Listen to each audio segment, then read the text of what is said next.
In the late 20th century, interrogation rooms across the United States had begun to change. Gone were the days of unchecked physical coercion. In their place came recorded interviews, carefully calibrated psychological strategies, and a growing emphasis on extracting confessions through pressure, persistence, and control. Detectives were trained to dominate the emotional landscape of the room. Suspects were expected to break, but occasionally the balance of power inverted. On rare and unsettling occasions, the individual seated under the bright fluorescent lights was not merely resisting questioning. They were planning something far more dangerous. These were moments when the interrogation room itself became a battlefield, and the detective, supposedly the one in control, became the target. This is the story of one of those moments. It is the story of Jeff, a suspect who walked into an interrogation room facing serious criminal exposure, and walked out having nearly killed the detective questioning him. In the spring of 2008, Jeff was a 36-year-old resident of a mid-sized American city. He lived quietly, worked intermittently in construction, and maintained few close relationships. To neighbors and co-workers, he appeared unremarkable, reserved, guarded, and intensely private. There were no obvious signs of instability, no documented history of violent crime. What existed instead was a scattered trail of disputes, financial struggles, and strained family relationships that hinted at a deeper volatility. Police attention first turned toward Jeff following the disappearance of a former business associate. The two men had been involved in a failed renovation project that ended in bitter legal threats and personal resentment. When the associate vanished, investigators began assembling a timeline of his last known movements. Jeff's name surfaced repeatedly. Surveillance footage placed Jeff's vehicle near the associate's apartment complex on the evening he was last seen. Phone records showed multiple calls between them in the hours preceding the disappearance. Witnesses recalled overhearing a heated argument days earlier. Within 48 hours, detectives brought Jeff in for questioning. He arrived at the police station shortly after noon. The building itself was a sprawling concrete structure, utilitarian and impersonal, designed to project authority rather than comfort. Inside, narrow hallways led to a series of small interview rooms, each outfitted with a table, 3 chairs, and a wall-mounted camera. Jeff was escorted into one of these rooms and left alone for several minutes. The silence was deliberate, a tactic designed to heighten anxiety. When the lead detective finally entered, he introduced himself, outlined Jeff's rights, and explained that they were investigating a disappearance. Jeff nodded calmly. His posture was relaxed, his breathing steady. From the outset, the conversation seemed routine. The detective began by establishing background, work history, recent activities, general relationships. Jeff answered politely, offering short, measured responses. He did not volunteer unnecessary information, but neither did he appear evasive. As the questioning narrowed, the tone shifted. The detective presented surveillance images of Jeff's car near the apartment complex. Jeff acknowledged being in the area, stating he had stopped briefly to collect tools left at a nearby job site. He denied seeing the missing associate. Phone records followed. Jeff explained the calls as attempts to recover unpaid wages. He framed their relationship as tense but strictly professional. For nearly an hour, the exchange remained controlled. Jeff maintained consistent eye contact. His voice stayed even. There were no overt signs of agitation. But beneath the surface, investigators would later conclude, Something far more dangerous was unfolding. Jeff was not merely defending himself. He was studying the room. Between answers, his gaze drifted subtly to the door hinge, the position of the chairs, the location of the detective's sidearm. His hands shifted repeatedly in his lap, not in nervousness, but in measured rehearsal. As the interrogation intensified, the detective employed standard pressure techniques. He suggested inconsistencies. He implied evidence not yet revealed. He warned of the legal consequences of non-cooperation. Jeff responded with patience. He asked clarifying questions. He requested water. He leaned forward, engaging rather than retreating. Then, approximately 90 minutes into the interview, the detective made a calculated move. He left the room briefly, stating he would retrieve additional documents. Jeff remained alone. The camera captured him exhaling slowly. His shoulders rose and fell. Then, almost imperceptibly, his demeanor changed. His posture tightened, his eyes fixed on the doorway. When the detective returned, he was holding a folder of case materials. He took 2 steps into the room. Jeff stood. The movement was sudden and precise. In less than a second, Jeff closed the distance, slamming his shoulder into the detective's chest and driving him backward against the wall. The folder fell to the floor. Before the detective could draw his weapon, Jeff seized his wrist, twisting it sharply downward. The struggle exploded into violence.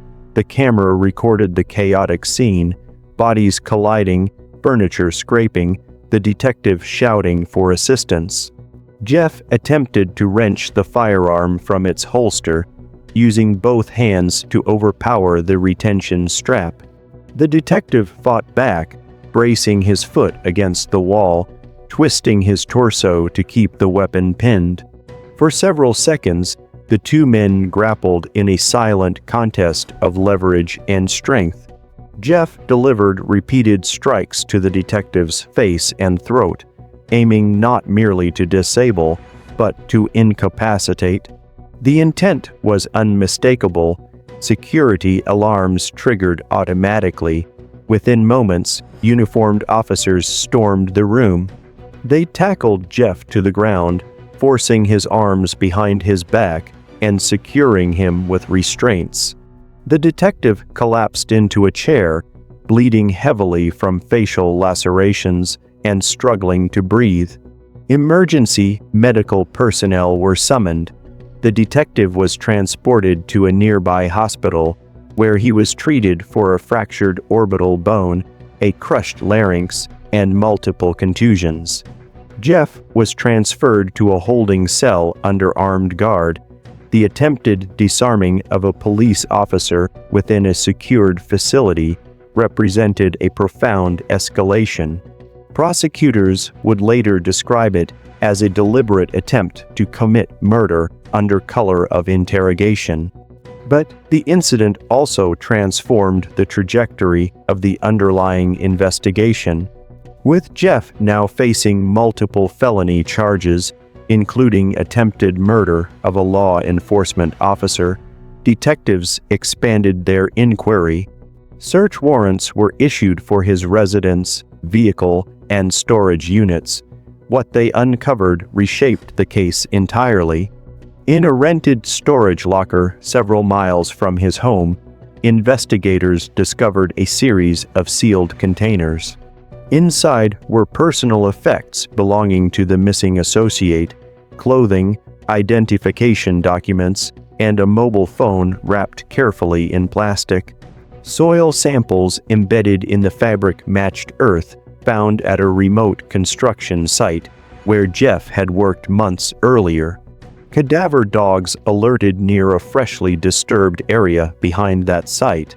2 days later, excavation revealed a shallow grave. The remains were positively identified as the missing associate. Cause of death was blunt force trauma to the head, consistent with repeated blows from a heavy object. Forensic analysis placed Jeff at the burial site. Tire impressions matched his truck. Fibers recovered from the victim's clothing corresponded to carpeting from Jeff's garage. The evidence was overwhelming. As news of the interrogation room attack spread, public attention intensified. Media coverage emphasized the extraordinary danger faced by detectives and the growing concern over interrogation room safety protocols. But the story's most disturbing dimension lay in its psychological implications. Investigators began reconstructing Jeff's actions not as a momentary loss of control, but as a calculated gamble. Faced with mounting evidence, he had concluded that his only viable escape was through immediate violence. By eliminating the detective, he may have believed he could create chaos sufficient to flee, discard remaining evidence, and disappear. That calculation had failed. In the weeks that followed, Jeff remained largely silent. He declined further interviews. His legal team focused on suppressing evidence and challenging procedural errors, but the physical evidence proved insurmountable. At trial, prosecutors presented the full chronology: the business dispute, the confrontation, the killing, the concealment, and the attack on the detective. Surveillance footage from the interrogation room became the centerpiece of their case. Jurors watched as Jeff rose from his chair and lunged forward, the violence erupting without warning. Gasps echoed through the courtroom. Expert witnesses testified that such attacks are exceptionally rare, but often represent the final act of individuals who perceive absolute loss of control. The defense attempted to argue emotional distress and panic. They suggested Jeff believed he was about to be wrongfully arrested and acted impulsively.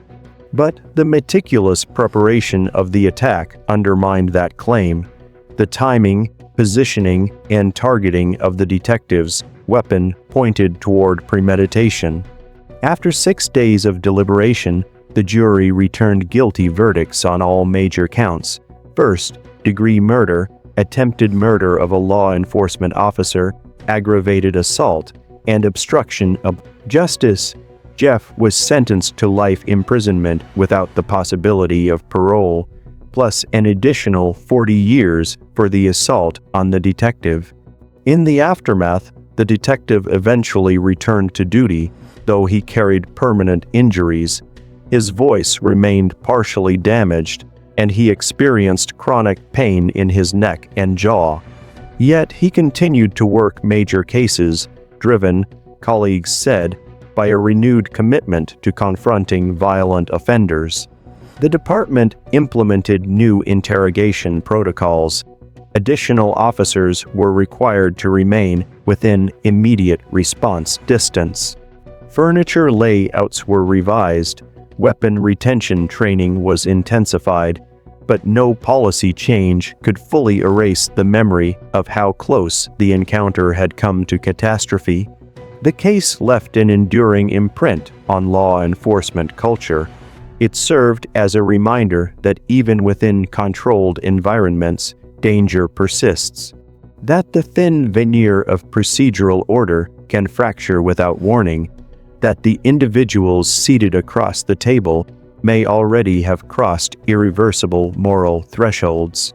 Jeff entered the interrogation room a suspect. He left it a convicted killer, exposed not only for the crime that brought him there, but for the violence he was willing to unleash to escape accountability. And in that moment, captured on silent security footage, the illusion of safety dissolved, revealing a truth both simple and unsettling. Sometimes, the greatest threat in the room is the one no one expects to move first. For silent authority, new investigations continue to emerge each week, tracing the boundaries where law, psychology, and violence intersect. But some stories linger longer than others. This is one of them.